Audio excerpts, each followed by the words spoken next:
Police હદ નક્કી કરવાની વિવાદને લઈને 12 કલાક સુધી મૃતદેહ હોસ્પિટલમાં રઝળતો રહ્યો. પરિવારના લોકોના ટોળેટોળા હોસ્પિટલ પર ઉમટી પડ્યા. નારાજગી દર્શાવવામાં આવી. પોલીસ નક્કી જ નથી કરી શકતી કે આ કોની હદમાં બનાવ બન્યો છે ને આને લઈને એકબીજાને ખો આપવામાં આવતી હોય તેવી સ્થિતિ નિર્માણ થઈ છે.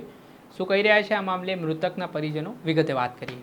વૈષ્ણવજન તો તેને કહીએ જે પીડ પરાઈ જાનાને રે.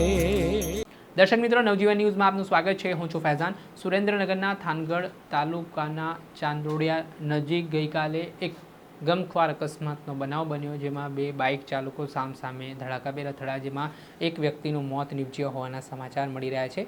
જેમાં મૃતકના સ્વજનોનો આક્ષેપ છે કે આ ઘટના 12 કલાક પહેલાં બની અકસ્માતની, પરંતુ પોલીસ દ્વારા હદને લઈને વિવાદ કરવામાં આવી રહ્યો છે. બંને જે થાનગઢની સ્થાનિક પોલીસ હોય કે પછી અન્ય જે હદ વિસ્તાર લાગી રહ્યો છે તેની પોલીસ હોય તે એકબીજાને ખો આપી રહી છે ને આ એમનો કેસ છે. તે પ્રકારના આક્ષેપો હાલ મૃતકના પરિજનો દ્વારા કરવામાં આવી રહ્યા છે. આ સમગ્ર વિવાદમાં ચાંદોડિયા થાનગઢ હાઈવે પર અવારનવાર આ પ્રકારે જે ઘટનાઓ બને છે તેમાં જે બાદમાં અકસ્માતના બનાવો સામે આવતા હોય છે તેની પાછળ એક સ્ટન્ટ પણ જવાબદાર માનવામાં આવી રહ્યો છે. આવી રીતે જે યુવાનો સ્ટન્ટ કરીને પણ વિડીયો વાયરલ કરતા હોય છે. આમાં જયેશ હરિપરા પનારા નામનો જે યુવાન છે તેનું મોત નીપજ્યું છે. સાયલા અને થાનગઢ જે આ બે વિસ્તાર છે તેના વચ્ચે હદને લઈને આખો વિવાદ છે તે સર્જાયો છે. આ મામલે શું કહી રહ્યા છે મૃતકના પરિજનો, તેમને સાંભળો. શું કહેશો, શું પ્રશ્ન છે તમારો? પ્રશ્ન એવો હતો કે કાલે અમારા નળખંભા ગામનો 23 વર્ષનો યુવાન 11 વાગ્યે આપણે ચાંદલિયા પાસે એક્સિડન્ટનો બનાવ બનેલો. હવે અત્યારે આપણે 12 કલાક જેવી થવા આવી છે.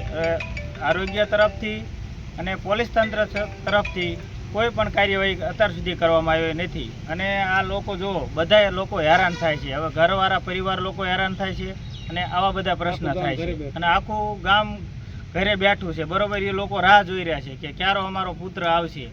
એટલે આવી રીતનો બનાવ છે. અને જે ખાસ કરીને જે બાઇકવાળા છે, રાઇડરો, જે ખાસ કરીને 7-8 એવા 7-8 જેવા એવા તત્વો લોકો છે.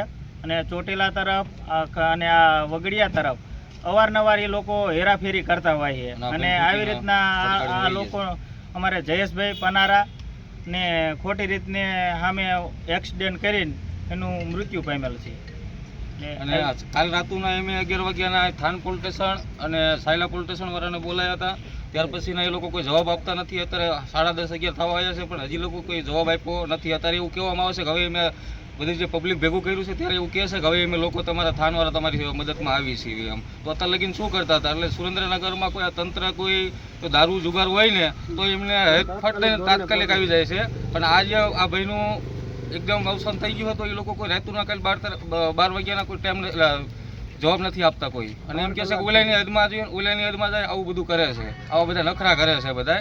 એટલે એસપી સાહેબને, ડીવાયએસપી સાહેબને, જે કંઈ ચોટીલા ડીવાયએસપી લાગતા હોય ને અને સરકારી અધિકારીનો ત્યાં સરકારી હોસ્પિટલમાં કાલે એક બેન આવ્યા હતા.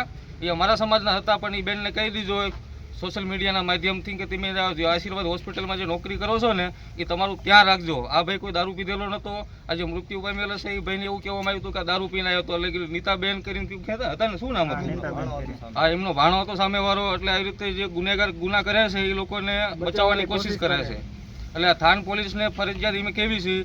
એસપી સાહેબને એમ રજૂઆત કરવી છે કે અમે કાલ રાતના એસપી સાહેબને રાતે 12 વાગ્યે પણ ફોન કર્યા હતા. એસપી સાહેબે ફોન નથી. અત્યારે વાત થઈ કહે છે કે આવી છે. હજી લગી કોઈ આવ્યું નથી. જે આપણે સાંભળ્યા હતા મૃતકના પરિજનો, તેમના ગંભીર આક્ષેપો કરવાની શરૂઆત કરી છે અને આ પોલીસના હદને લઈને આખો જે વિવાદ કર્યો છે તે મામલે જોવાનું રહ્યું કે આગામી સમયમાં આ મામલે શું નિરાકરણ આવે છે અને પોલીસ કોઈ કાર્યવાહી કરે છે કે કેમ. દર્શક મિત્રો, આવા જ વિડીયો જોવા માટે તમારી નવજીવન ન્યૂઝ જોતા રહો, લાઇક કરો અને વધુમાં વધુ શેર કરો.